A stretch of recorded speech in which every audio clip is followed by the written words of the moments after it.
السلام عليكم ورحمة الله تعالى وبركاته. ما شاء الله.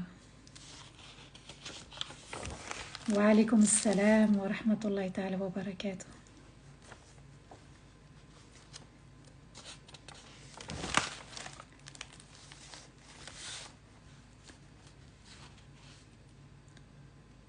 وعليكم السلام ورحمة الله تعالى وبركاته. J'espère que tout le monde va bien. صحة فطوركم وصحة شربتكم. ما شاء الله.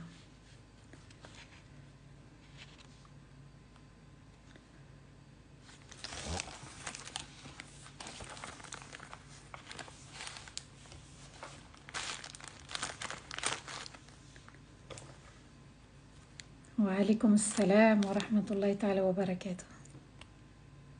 Alhamdulillah, je vais bien. J'espère que vous tous aussi.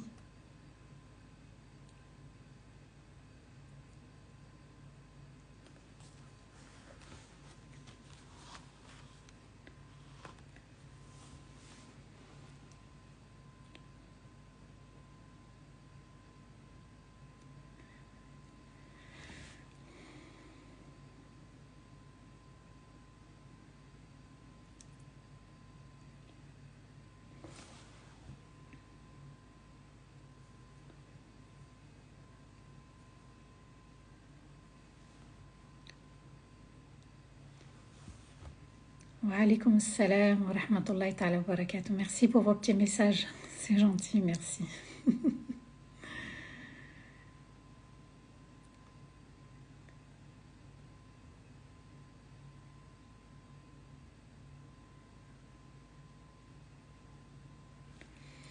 Pour ceux qui viennent d'intégrer les lives, qui viennent de nous rejoindre après toute une série depuis le mois de Ramadan, eh bien, ces lives consistent, avec l'aide d'Allah bien sûr, à faire l'explication de Juz Amma, donc les dernières parties, dernières sourates du Coran, à partir de Amma Yatasaloun jusqu'à Surat An-Nas. Voilà. C'est important de revenir à l'explication du Coran, comprendre le Coran, comprendre ce qu'Allah Azza wa Jal a permis qu'on comprenne, bien sûr.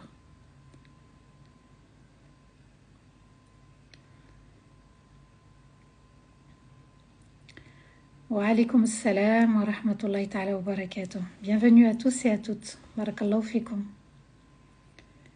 Je sais que c'est l'adhan du Isha, mais on va quand même commencer, Inch'Allah, bi'idhnillah. C'est une prière qu'on peut repousser.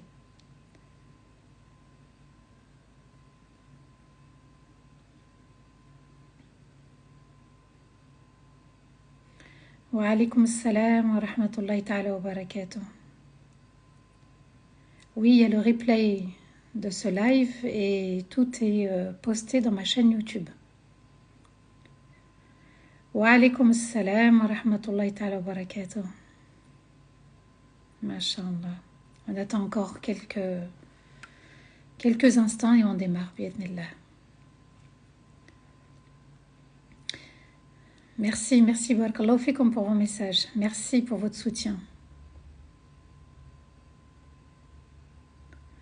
Wa alaykoum assalam wa rahmatullahi ta'ala wa barakatuh.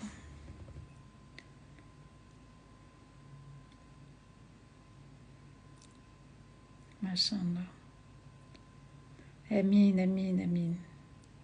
qu'Allah vous récompense. Barakallahu fikum.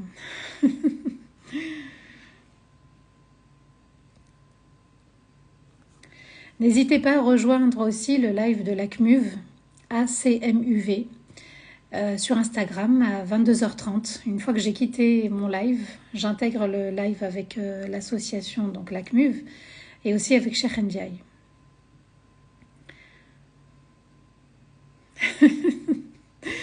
Barakallahu fikum, merci pour vos remarques concernant le voile.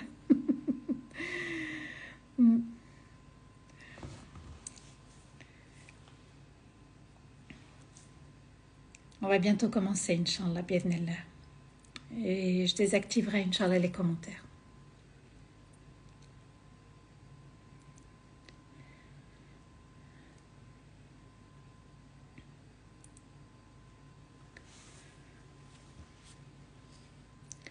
Si vous avez des questions, n'hésitez pas. Amin, amin, barakallahu fikum. Merci. Merci pour vos messages. Et sans vous, bien sûr, ce live ne se ferait pas aussi.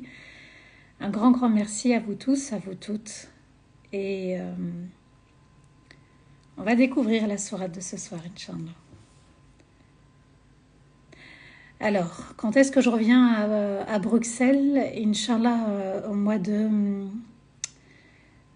mai, je crois, et juin. Juin, c'est sûr, Inch'Allah. Voilà. Pour ceux qui veulent faire un séminaire à Bruxelles, n'hésitez pas à m'écrire en privé, je vous répondrai, je vous donnerai les coordonnées pour Bruxelles. Voilà. On va commencer, Inch'Allah.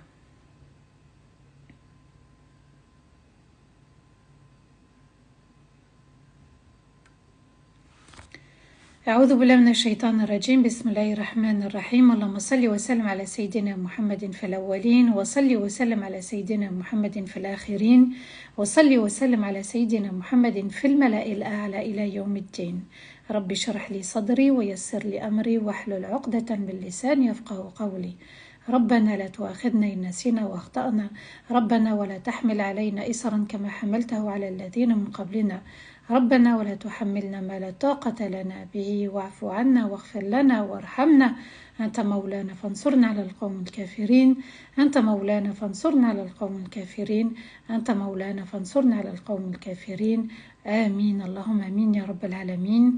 Bienvenue à tous et à toutes dans cette 7e partie de Juz Amma, la dernière partie du Coran, cette partie du Coran très importante. Et Allah Azza wa Jal, on le remercie de nous avoir permis une assemblée comme celle-ci, de nous avoir permis aussi l'explication du Coran. On ne l'a pas souvent, on ne l'a pas très souvent en vidéo comme ça ou en live. Et Allah Azza wa Jal détient les faveurs, c'est lui qui accorde les faveurs et distribue les faveurs.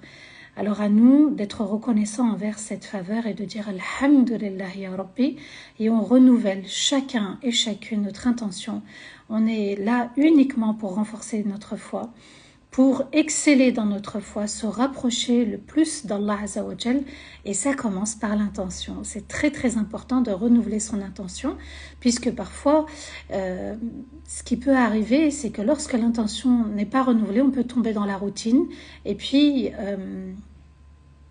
on ne ressent plus le sens, on n'a plus le goût de ce qu'on est en train de faire ou de vivre. Sourate At-Takwir, c'est la sourate numéro 81 du Coran, et cette sourate, elle contient 29 versets.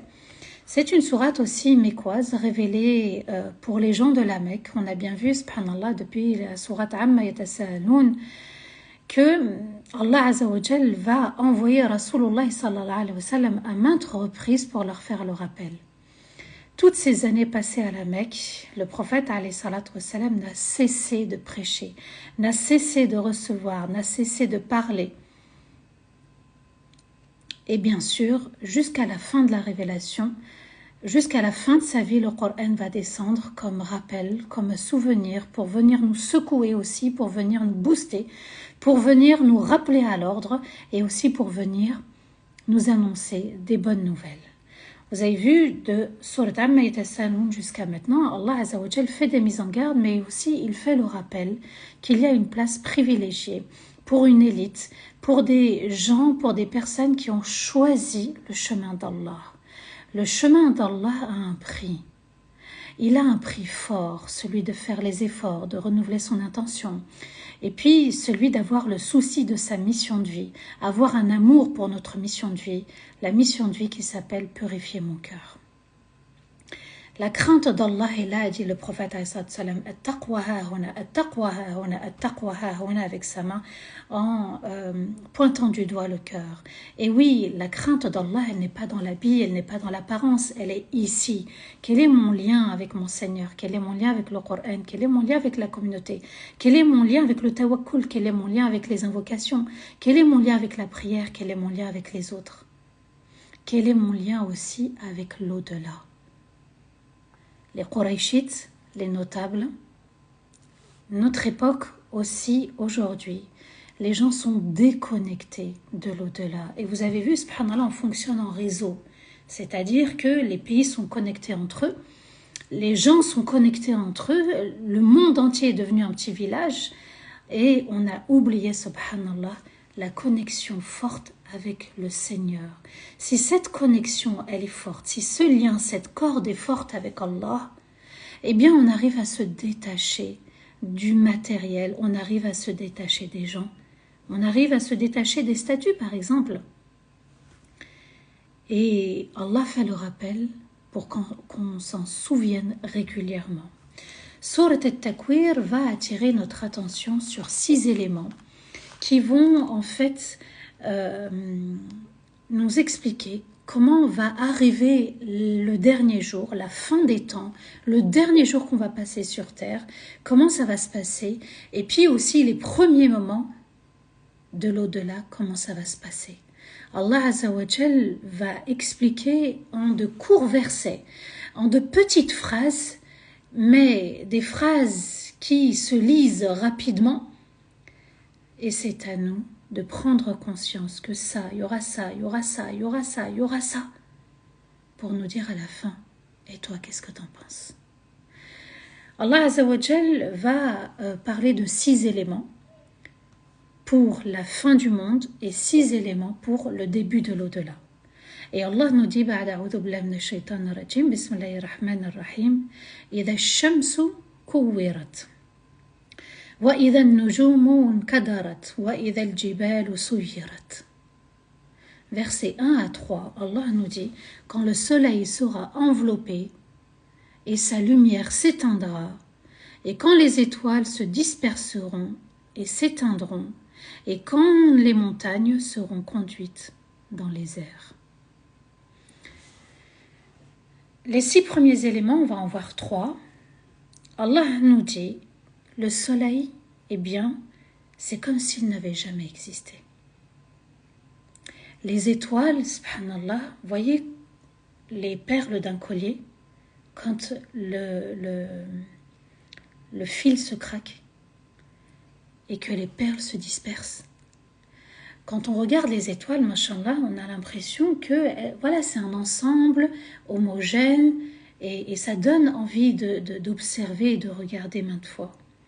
Allah nous dit, les étoiles vont s'échapper, comme les perles qui s'échappent d'un collier.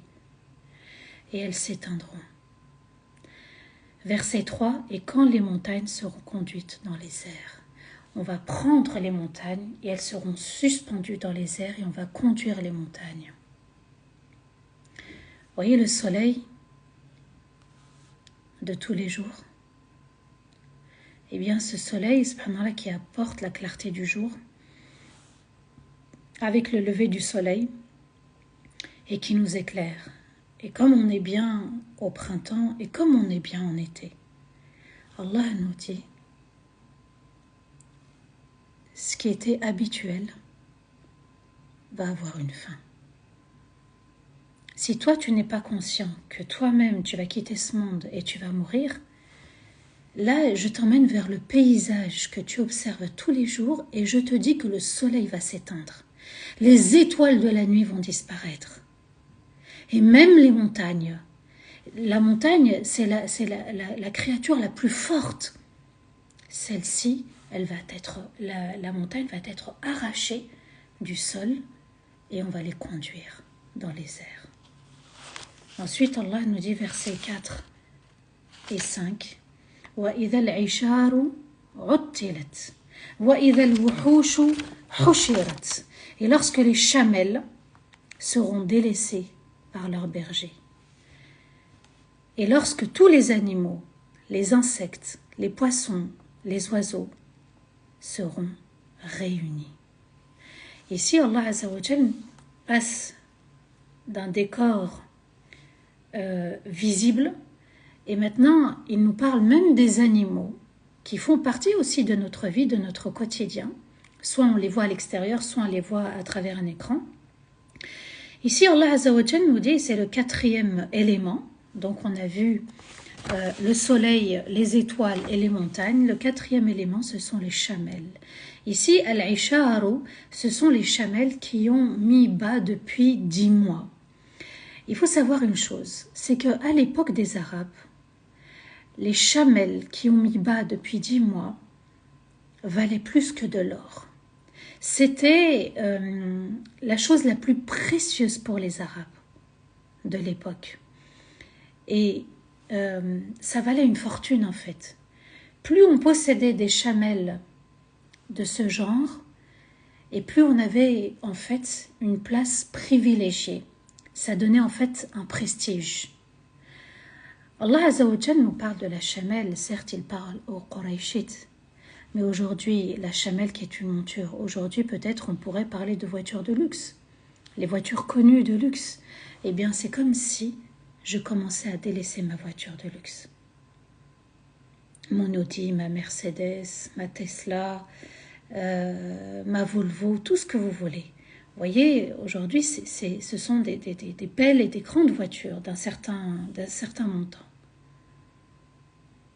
Allah nous dit, ce jour-là, quand la fin va arriver, tu vas même délaisser ce qui te vaut le plus cher, comme le berger qui délaisse sa chamelle, dont il en est fier.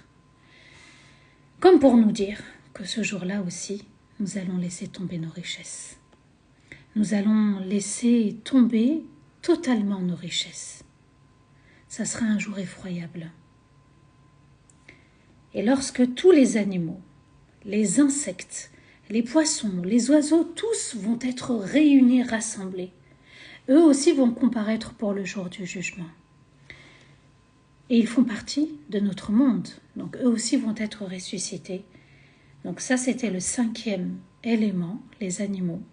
6e élément, Allah Azza wa Jal nous dit وَإِذَا الْبِحَارُ سُجِّرَتْ وَإِذَا النُّفُوسُ زُوِّجَتْ وَإِذَا الْمَوْءُودَةُ سُئِلَتْ بِأَيِّ ذَنْبٍ قُتِلَتْ. Et quand les mers se mélangeront, l'eau douce et l'eau salée, et ils s'évaporeront, et quand les âmes seront réunies par paires, et lorsque la petite fille enterrée et vivante sera interrogée pour quel crime, quel péché elle avait été tuée. Ici, Allah Azza wa Jal, maintenant, il évoque même les mers. Et certains savants expliquent ici que les mers, l'eau douce et l'eau salée vont être mélangées. Ça sera un jour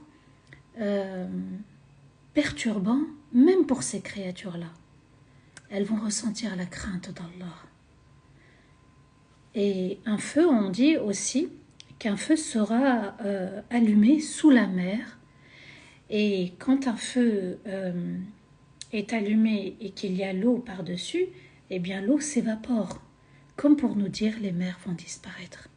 L'océan Pacifique, la mer Méditerranée, l'océan Indien, la mer Rouge, la mer Morte, tout ce que vous voulez.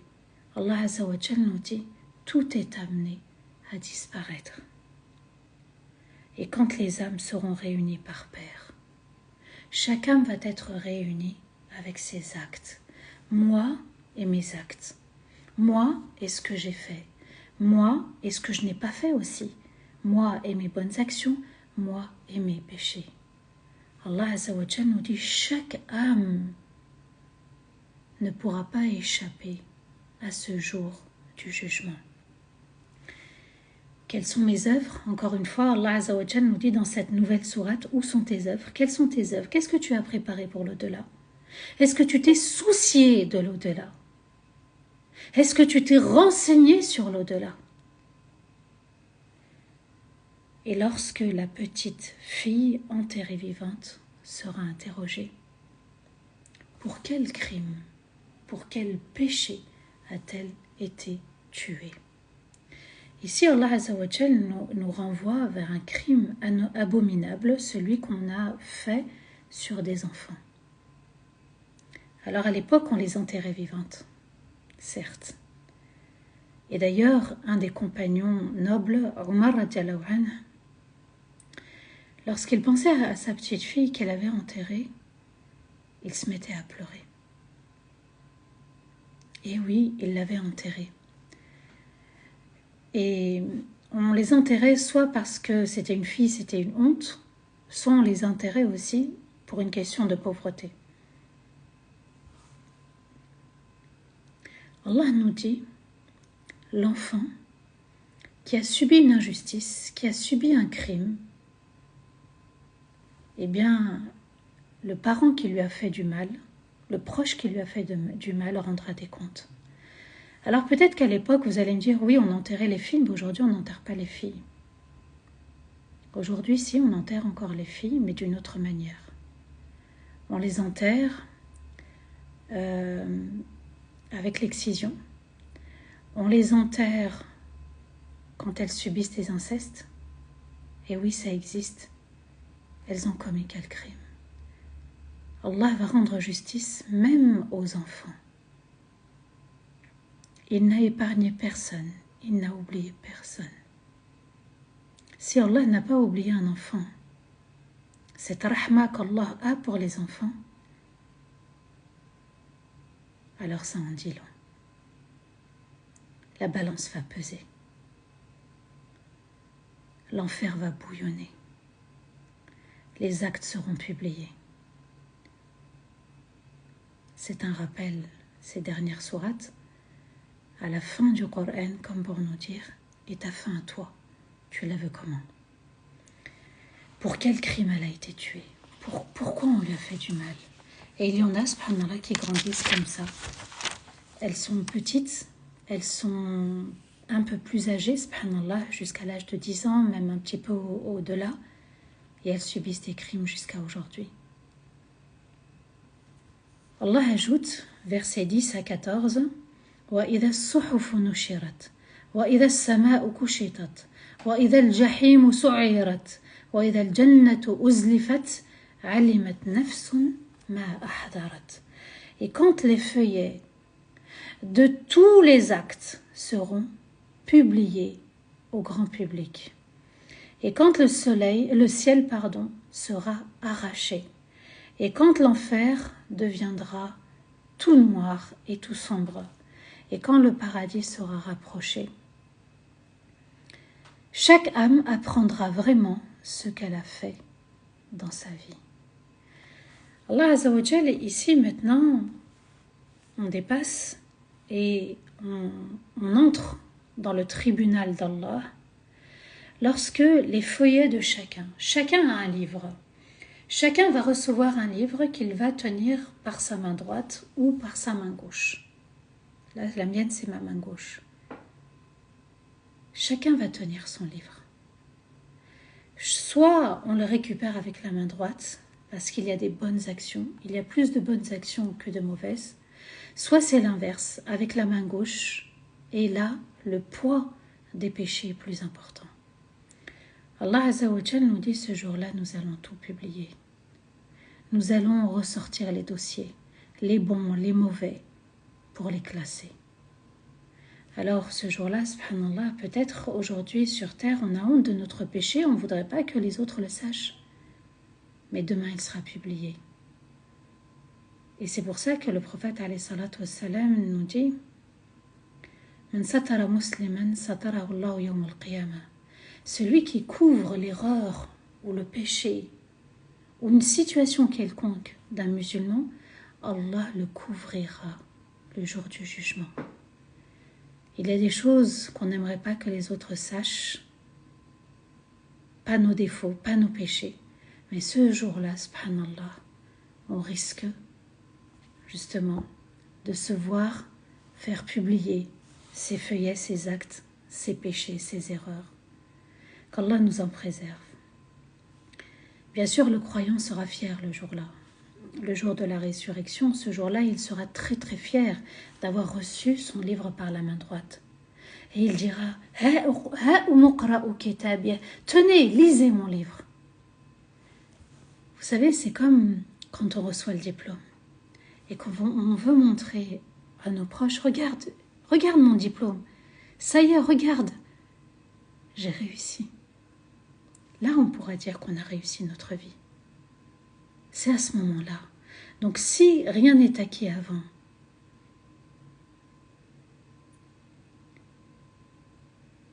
alors pourquoi négliger même les petites bonnes actions? Les petites bonnes actions, subhanallah, elles sont magnifiques. Même ne serait-ce que faire son ménage dans la maison, ne serait-ce que de s'occuper des autres, ne serait-ce que faire les courses, ne serait-ce que accomplir sa prière à l'heure, savourer son moment. Eh bien, subhanallah, toutes ces bonnes actions qu'on commet dans la journée, ça reste des bonnes actions. Et on ne tombe pas dans la routine du quotidien en pensant que ça n'est pas utile dans la balance. Mais oui, ça sera utile. Et bien sûr, ça sera utile. Et chacun doit s'empresser d'œuvrer. D'ailleurs, le prophète, alayhi salatu wassalam, on a demandé à notre mère Aïcha radhiyallahu anha comment était le prophète, alayhi salatu wassalam, chez lui. Elle dit c'était un être humain comme tous les autres êtres humains. Et il était au service de sa famille. C'est ça la sunna, être au service de sa famille. Homme, femme. Il n'y a pas une question d'origine. Il n'y a pas de machisme. Le prophète, alayhi salatu wassalam, c'est sa sunna et la sunna de tous les compagnons. Ils s'entraidaient dans la maison.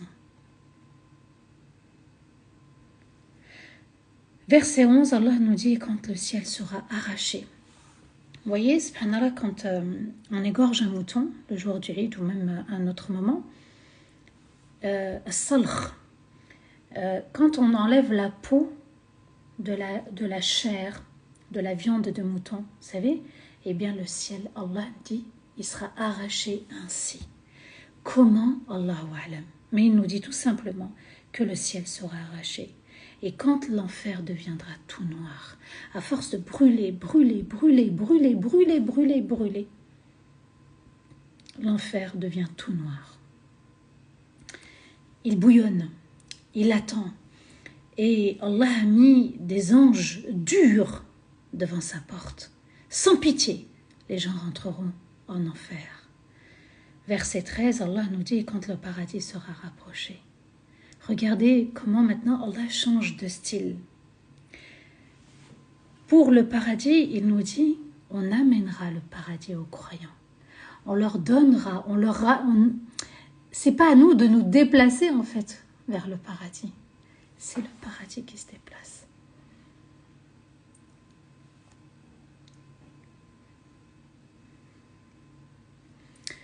Comme si le paradis, subhanallah, nous attendait aussi. Comme si le paradis voulait nous accueillir. Vous voyez, quand on attend quelqu'un à l'aéroport, dans une gare, ou n'importe, et qu'on court et qu'on veut l'embrasser, on le serre dans les bras. Eh bien, le paradis sera comme ça.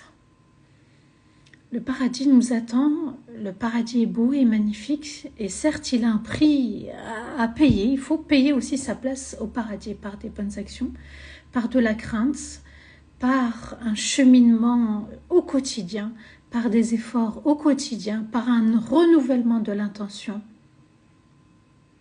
et qu'Allah nous pardonne entièrement et qu'on puisse entrer au paradis et al-Firdaus al-A'la. Verset 14, Allah nous dit chaque âme apprendra ce qu'elle a fait dans sa vie.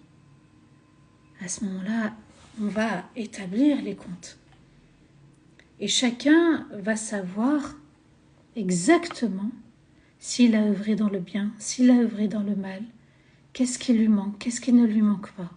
Ce jour-là, Allah Azza wa Jal va redistribuer les copies. Soit on a une très bonne note, walhamdulillah, soit on a une mauvaise note, et qu'Allah nous en préserve. Versets 15 à 19, Allah nous dit « Fala uqsimu bil khunnas » الجوار الكنس والليل إذا عسعس والصبح إذا تنفس إنه لقول رسول كريم. Je ne jure pas, mais cela veut dire je jure. Je jure par les étoiles dont la lumière disparaît dans la journée, qui parcourt et gravite l'univers, et la nuit quand elle tombe, et le jour lorsqu'il respire. C'est vraiment la parole d'un messager noble pour Allah. Allah Azza wa Jal nous explique qu'il va jurer, qu'il jure par les étoiles. Les étoiles sont très très importantes, subhanallah. Ce qu'on voit comme étoile. En fait, c'est ce qui est éclairé depuis, je crois, il y a 4000 ans, 400 ans, quelque chose comme ça, j'ai oublié le chiffre. Subhanallah, Allah nous dit ici que il jure par quelque chose d'important et Allah jure par ce qu'il veut, comme il veut. Et là, il nous dit qu'il a juré par les étoiles. Et les étoiles qui, en fait, leur lumière disparaît dans la journée. Elles sont présentes, mais c'est nous qui ne les voyons pas en raison de l'absence de la nuit et en raison de l'absence de la lune. Ces étoiles, elles parcourent et gravitent l'univers. C'est Allah qui les gère, c'est Allah qui les a créées. Et la nuit, quand elles tombent. Là aussi, Allah nous dit, la nuit est importante. D'ailleurs, subhanallah, on était bien contents quand la nuit est tombée et qu'on a pu manger notre repas de Ramadan et qu'on a pu aussi accomplir la salat et être reconnaissant vis-à-vis de notre Seigneur. Et lorsque le jour respire, Allah Azza wa Jal nous dit quand le matin respire. Il emploie une expression comme pour nous dire, subhanallah, regardez la fraîcheur du matin. Ce sont des détails, ceux qui restent jusqu'au shuruq après le fajr et qui savourent ces moments dans le dhikr et qui laissent entrouvert la fenêtre. Je vous assure, c'est le meilleur moment quand on ressent l'air, un air frais, un air bon, un air pur. Subhanallah, ça renouvelle aussi l'ambiance, l'air dans la maison, dans la chambre, dans la pièce. Et ça permet, en fait, d'être bien. Allah nous dit, ici, il y a un bol d'air, une fraîcheur le matin. Et Allah jure par la fraîcheur du matin, comme pour nous dire, c'est très important, observe et médite. C'est vraiment la parole d'un messager noble, un messager d'Allah qui est Jibril. Jibril n'a fait que transmettre.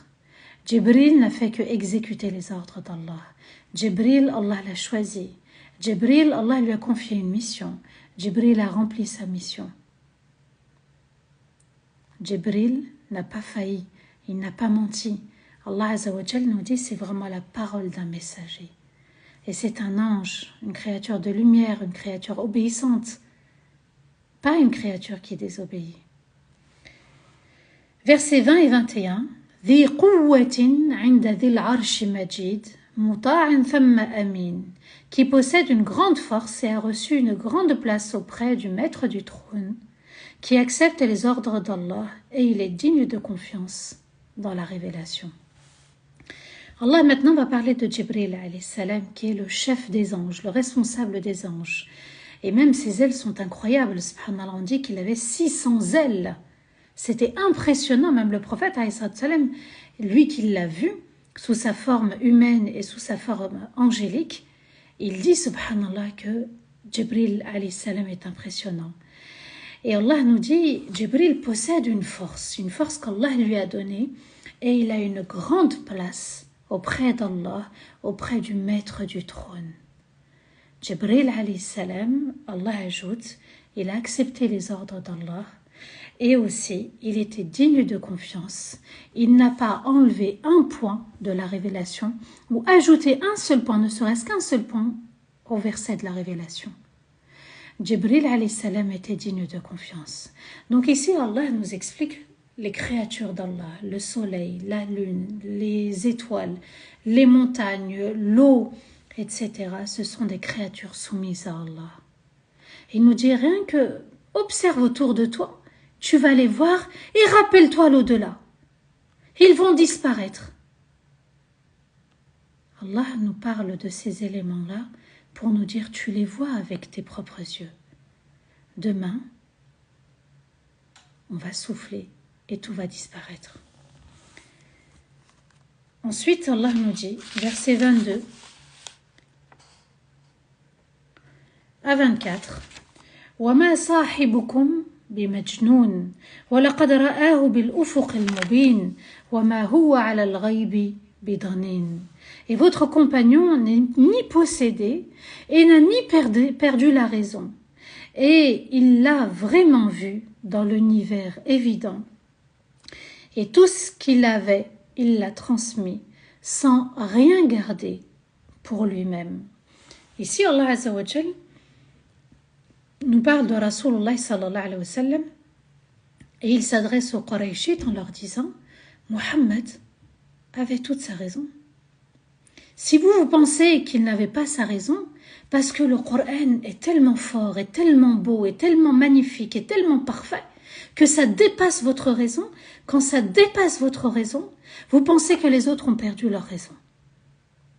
Et on le voit aujourd'hui. Les critiques à tout va, alors qu'on a une partie de la vérité, mais on transforme la vérité, on sort une vérité de son contexte pour la rendre bonne dans notre intérêt. Mais tout ceci, nous allons rendre des comptes. Celui qui fait sortir une vérité et qui propage un mensonge, une critique, de la médisance, il va être ressuscité avec cette œuvre-là. Allah Azza wa Jal nous dit, oui, Mohammed sallallahu alayhi wa sallam avait vraiment vu Jibril, même si vous ne l'acceptez pas, et il a vu des choses que vous ne pouvez pas voir. La différence entre le musulman et le non-musulman, c'est que le musulman, même s'il n'a pas vu, il dit « je crois », parce qu'il a confiance en Allah, tout simplement. Le non-musulman n'a pas confiance. Le non-musulman est dans la peur et dans la crainte, parce que œuvrer, ça demande des efforts, et on n'a pas envie de faire des efforts. Alors le plus simple, c'est de renier, c'est plus facile. Et tout ce qu'il avait, comme information, comme verset, comme révélation, il vous l'a donné. Il n'a rien gardé pour lui. Donc ici, Allah Azza wa Jal affirme que Rasulullah sallallahu alayhi wa sallam a bien accompli sa mission sur terre. Versets 25 et 26, Allah nous dit وَمَا هُوَ بِقَوْلِ شَيْطَانٍ رَجِيمٍ فَأَيْنَ تَذْهَبُونَ. Et ceci n'est nullement les propos d'un diable maudit. Alors, où est-ce que vous allez? Où est-ce que vous allez? Où est-ce que vous allez fuir? Je suis en train de vous expliquer comment le dernier jour va se produire et comment le premier jour dans l'au-delà va se produire. Et ça ne vous fait rien? Mais vous allez où comme ça? فَأَيْنَ تَذْهَبُونَ. Vous voyez, là encore une fois, Allah s'adresse avec douceur. Il provoque la réflexion. Il amène à la réflexion tous ces éléments de l'univers pour dire, est-ce que tu as bien réfléchi sur ton choix? Est-ce que tu as bien réfléchi sur ta décision?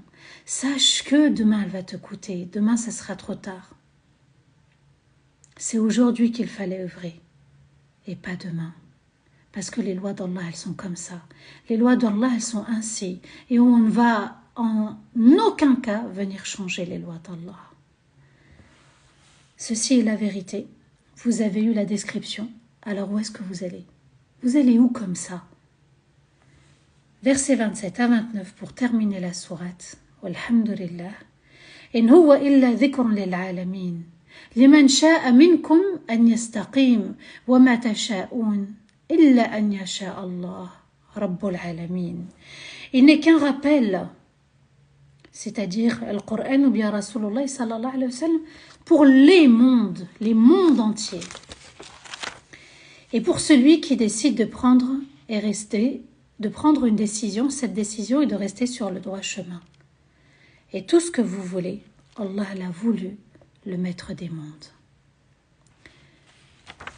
Donc, Allah termine la sourate et il nous dit, c'est qu'un rappel. Mais un rappel, soit qui peut être bénéfique si je prends le rappel en considération, soit qui me portera préjudice si je rejette le rappel. Ceci est un rappel. Il est un rappel pour les êtres humains, pour les animaux, pour le monde des djinns, le monde des anges, le monde entier, les mondes. Allah dit al-alamin, les mondes. Donc le Coran s'est adressé à tous les univers. Allah Azza wa Jal nous dit ici, subhanallah, rappelle-toi, souviens-toi, tous ces éléments que je viens de citer, c'était uniquement un rappel pour que tu puisses sauver ton âme et faire partie des sauvés de l'enfer. Pour celui qui décide et prend la décision de rester sur le droit chemin, ça restera uniquement un rappel bénéfique pour celui qui veut rester sur le droit chemin, qui prend cette décision sage de sauver son âme. Et j'aimerais ajouter aussi, et qu'est-ce que ça coûte d'aimer Allah? Qu'est-ce que ça coûte d'accomplir la salat? Qu'est-ce que ça coûte de dire la ilaha illallah? Qu'est-ce que ça coûte d'œuvrer? Les jours passent, les nuits passent. Aujourd'hui va être hier. Demain, ça sera aujourd'hui. Aujourd'hui, ça sera hier. Allah Azza wa Jal nous dit, pourquoi perdre son temps? Abu Jahl va répondre à ce verset en disant, donc on a la volonté. Oui, tu as la volonté. Oui, bien sûr, tu as la volonté. Mais quand toi tu veux, وَمَا تَشَاءُونَ إِلَّا أَنْ يَشَاءَ اللَّهُ, quand nous on a voulu, c'est qu'Allah l'a écrit, l'a permis. Il nous a permis de vouloir. Allah décide dans son univers et il nous a donné le libre choix. C'est-à-dire, فَمَنْ شَاءَ فَلْيُؤْمِنْ وَمَنْ شَاءَ فَلْيَكْفُرْ. Celui qui veut croire, croit. Celui qui ne veut pas croire, qu'il ne croit pas. Allah n'oblige personne à l'aimer. Allah ne force personne à l'aimer. Il faut que ça vienne du cœur. Aimer Allah avec son cœur. Aimer Allah avec sa foi. Aimer Allah avec la crainte, l'amour et la douceur. Aimer Allah et croire en ses versets, croire en ses livres, croire en ses prophètes et messagers. Croire aux anges, croire au jour du jugement, croire au bon destin et au destin difficile. Ici, c'est moi qui ai choisi mon destin. Soit je crois, soit je ne crois pas. Soit je me prépare pour l'au-delà, soit je ne me prépare pas. Allah Azza wa Jal nous dit, un livre a été révélé, des prophètes et des messagers ont été envoyés. Qui n'a jamais entendu parler du Coran? Qui n'a jamais entendu parler la prière des musulmans? Qui n'a jamais entendu parler de Ramadan? Tout le monde connaît l'islam. Tout le monde connaît notre religion. Tout le monde connaît la religion d'Allah. Elle n'est pas propre qu'à nous. Elle a été offerte, cette religion, à tout le monde. Et Allah Azza wa Jal nous explique ici, c'est à toi de décider. C'est à toi de prendre cette décision mûrement réfléchie, mais c'est toi qui décides. Celui qui n'a pas suivi le chemin et pour laquelle c'est une femme, s'ils n'ont pas voulu croire, c'est pas ça qui doit me faire mal. C'est comment Allah qui mérite d'être adoré, tu ne l'adores pas. Il y a une petite révolte quand même à l'intérieur. C'est vrai, il y a une douleur aussi. Mais comment ça se fait, ton créateur, tu ne l'adores pas? Il faut donner cette importance à Allah, parce que parfois c'est vrai, on a mal pour un tel qui ne suit pas, ou qui a quitté la religion, ou qui n'a jamais embrassé la religion. Certes, on a mal, oui, mais il est gentil, elle est gentille, etc. Oui, mais c'est grave quand même de ne pas adorer notre Seigneur, le Créateur. C'est ça qui est grave. Allah a donné des commandements. Dans le livre, Allah a établi des lois et des ordres dans cette vie. À nous de nous soumettre à Allah, de nous rapprocher d'Allah. Et même si un jour on est perdu, et même si on n'a pas encore embrassé l'islam et on écoute ce rappel, demande à Allah de te guider. Ya Allah, si tu existes, guide-moi. Guide-moi vers le droit chemin. Guide-moi vers la paix intérieure. Mais guide-moi. Chacun doit demander la guidance. Ça doit venir de nous-mêmes. Et qu'Allah nous permette de l'adorer au mieux, de le rencontrer avec des belles actions, de le rencontrer avec un cœur pur, un cœur qui a été purifié des péchés, un cœur qui avait le souci de rencontrer Allah, un cœur qui aimait les gens, qui aimait la rencontre d'Allah et qui souhaitait aussi le paradis aux gens. Qu'Allah nous sauve du feu de l'enfer, qu'Allah nous permette d'être toujours dans une remise en question, que ça soit dans sa relation de couple, que ça soit dans sa relation familiale avec les enfants, les parents, que ça soit dans sa relation professionnelle, que ça soit dans une relation amicale. Allah Azza wa Jal, Ya Allah, sauve-nous et protège-nous contre le mal et accorde-nous al-Firdaus al-A'la à nous tous. Amin ya Rabbal Alamin. Barakallahu fikum wa astaghfirullah li wa lakum. Subhana rabbika rabbil izzati amma yasifun wa salamun ala al-mursalin walhamdulillahi rabbil alamin. Amin, Allahumma amin. Qu'Allah nous permette de réécouter le dhikr, de réécouter, subhanallah, les paroles d'Allah et qu'Allah nous permette de nous rapprocher de toutes ces assemblées qui parlent de notre Seigneur. Alors, à nous d'honorer le Coran pendant Ramadan, à nous de mettre en valeur le Coran pendant Ramadan et même après Ramadan. Ramadan est un entraînement, Ramadan est une préparation, Ramadan c'est intense, intensif, mais c'est intense. Les moments sont intenses et on a envie, subhanallah, d'œuvrer, de jeûner, de lire, de se rapprocher d'Allah puisqu'Allah a rapproché aussi le paradis pendant Ramadan. Allah déroule le tapis rouge pour nous, il ferme les portes de l'enfer, il enchaîne les diables et il laisse la porte ouverte du paradis comme pour nous dire « Voilà ce qui vous attend, voilà ce que j'attends de vous, les gens du paradis, les rapprochés d'Allah, l'élite. J'ai même enchaîné les diables pour qu'ils ne vous dérangent pas et pour que ça ne soit pas aussi une excuse pour certains. Et il ferme les portes de l'enfer, comme pour nous dire, c'est uniquement au paradis que je veux te voir. Qu'Allah nous protège, qu'Allah embellisse nos cœurs par la lumière du Coran. Et dans Surat Al-Isra, le voyage nocturne, le verset 9, Allah dit « Inna hada al-Qur'an yahdi lillati hiya aqwam » Et ce Coran guide vers le meilleur. Qu'Allah nous guide vers le meilleur, la meilleure communauté, que nous soyons chacun un modèle pour les autres et qu'Allah nous accorde l'intercession du Coran le jour du jugement. Amin ya Rabbal Alamin. Et maintenant, place aux commentaires et aux questions. Bismillah.